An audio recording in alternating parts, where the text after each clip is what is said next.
బాబా 80వ జయంతి వేడుకలను బోయినపల్లి మండలంలో ఘనంగా నిర్వహించడం జరిగింది.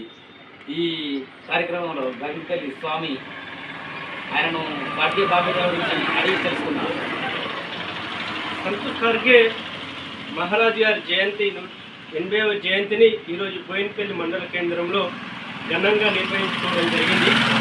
వారు మహారాష్ట్ర ప్రాంతంలోని అమరావతి జిల్లాలో జన్మించడం జరిగింది. బట్టల వ్యాపారి కుటుంబంలో జన్మించిన వారు వృత్తిరీత్యా ఉపాధ్యాయ జీవితాన్ని కుటుంబాన్ని ప్రారంభించి మహారాష్ట్ర ప్రాంతంలోని కొంతమంది గురువుల ద్వారా సాధు మతాన్ని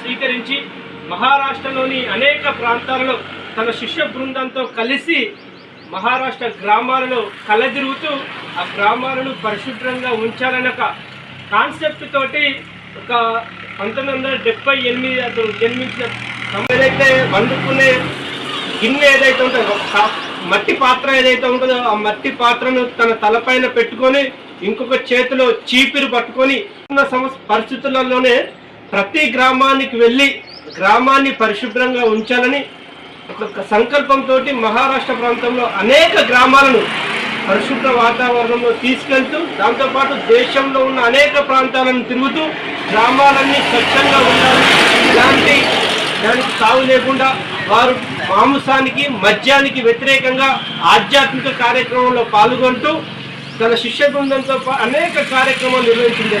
అలాంటి సందర్భంలో గ్రామాలలో పరిశుభ్రత నిర్వహిస్తున్న తనలో గ్రామ ప్రజలు కొంత డబ్బునిస్తే ఆ డబ్బును మహారాష్ట్ర ప్రాంతంలోని విద్యా సంస్థలు కావచ్చు, ఆసుపత్రులు కావచ్చు, పశువులకు ఆశ్రమాలు నిర్మించడం ఇలాంటి అనేక కార్యక్రమాలు నిర్వహించిన గొప్ప వ్యక్తి సంత్ ఖర్గే మహారాజ్ గారు.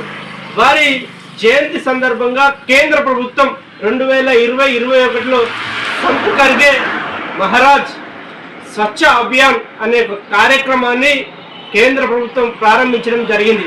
దాంతోపాటు మహారాష్ట్రలోని అమరావతి యూనివర్సిటీని సంత్ ఖర్గే యూనివర్సిటీగా మహారాష్ట్ర ప్రభుత్వం నామకరణం చేసింది.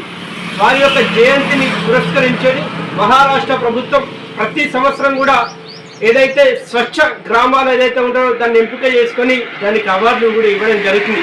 అలాంటి మహనీయుని మనం అందరం కూడా ఆదర్శంగా తీసుకొని మద్యానికి మాంసానికి దూరంగా ఉంటూ ప్రతి ఒక్క గ్రామాన్ని ఈరోజు భారత ప్రధాని నరేంద్ర మోదీ గారు ఏదైతే సంకల్పం తీసుకున్నావో వీరిలాంటి మహానుభావులను ఆదర్శంగా తీసుకొని ఈరోజు భారత ప్రధాని నరేంద్ర మోదీ గారు స్వచ్ఛ భారత్ కార్యక్రమాన్ని నిర్వహించడం జరిగింది.